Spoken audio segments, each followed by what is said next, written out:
Two people earn the exact same paycheck, save the exact same amount, and retire with wildly different tax bills. One of them keeps tens of thousands of dollars more. The only thing they did differently was answer one question on a setup screen most people click past in 5 seconds. That question is Roth or traditional, and it sounds like boring paperwork, but it is quietly one of the highest stakes money decisions you will ever make. By the end of this video, you'll know exactly which one fits you in plain English, with real numbers, no jargon, no guru nonsense. Here's the problem. Most people open a retirement account, see two options they don't understand, and just pick whichever one is already highlighted.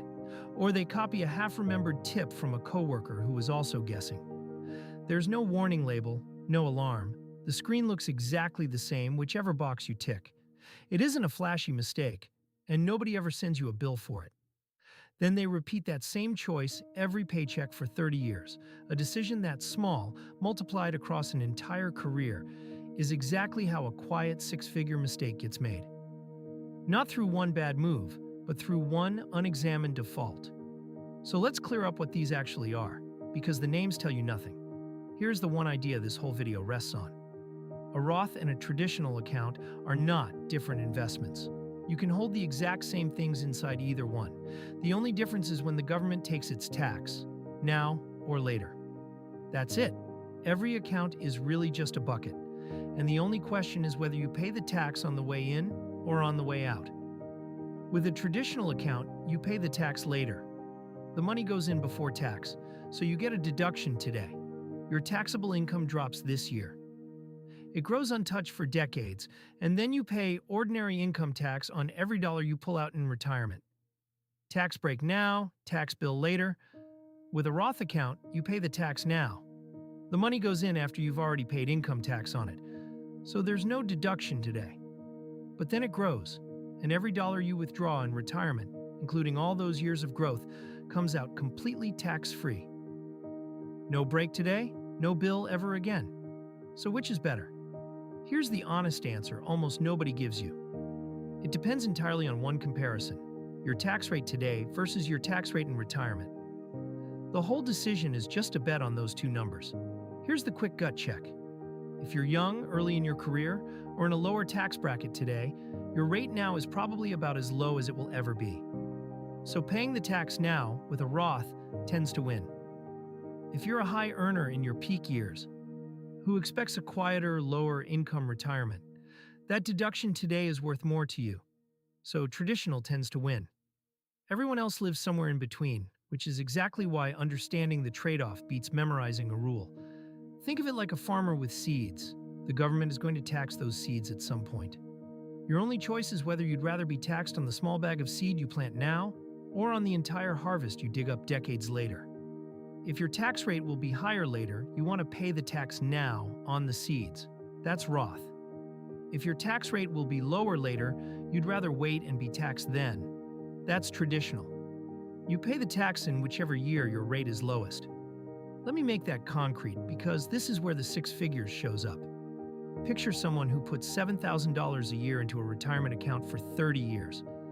At a roughly 7% average annual return, that grows to somewhere around $700,000. It's the same money, invested the same way, only the tax treatment changes. Now watch what that choice does to the number. If it's a traditional account, that entire $700,000 is still waiting to be taxed. Pull it out in retirement, and, depending on your bracket, you might hand back well over $100,000 in taxes across those withdrawals. The balance you see is not the balance you keep.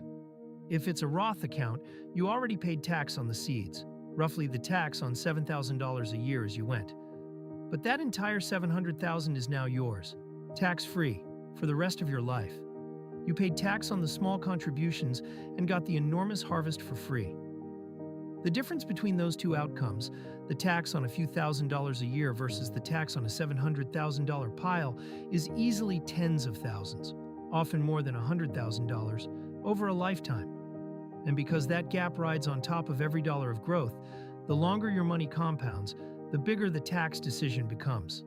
Same paycheck, same savings, one screen. So how do you actually decide? 4 simple steps. Step 1. figure out roughly what tax bracket you're in right now. You don't need to be precise, just know if you're in a lower band or a higher one. If you're early in your career or having a low-income year, your rate today is probably about as low as it'll ever be. Step 2. Make an honest guess about your tax rate in retirement. This is the hard part, so use a simple rule of thumb. If you expect to earn and spend more later, or you think tax rates in general are likely to rise, lean Roth, pay the known, lower rate now. If you're a high earner today who expects a quieter, lower income retirement, the traditional deduction is worth more to you now. So lean traditional. Step 3. When you genuinely can't tell, and most people can't predict their life 30 years out, don't agonize. Hedge, put some money in each. Splitting your contributions gives you a mix of taxable and tax-free income in retirement, which gives you flexibility no matter which way tax law moves. Having both buckets to draw from is a quietly powerful position. Step 4, and this one overrides everything else. If your employer offers a match on a workplace plan, contribute at least enough to get the full match before you obsess over Roth versus traditional. That match is an instant, guaranteed return, free money, and no tax timing question beats free money. Get the match first, then optimize the bucket.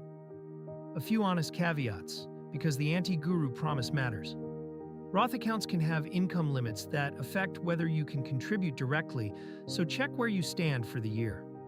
Traditional retirement accounts generally force you to start taking withdrawals at a certain age, while Roth accounts don't carry that same rule, which is part of why people value that tax-free flexibility later in life.